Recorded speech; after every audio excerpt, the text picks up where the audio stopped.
走。老板不吃饭。啊，行了。哎，中了，老板。这个不算啊，这个不算，这两天算了，知道吧？啊，行吧，行吧，行吧。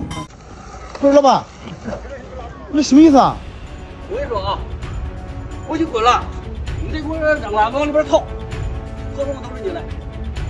老板，你这改规则了吗？这是我的摊，我说的，我让你洗，你要让掏盆到里边的东西还归你，连盆儿给你。怪不得别人说你不吃饭呢。有本事掏吧。行行。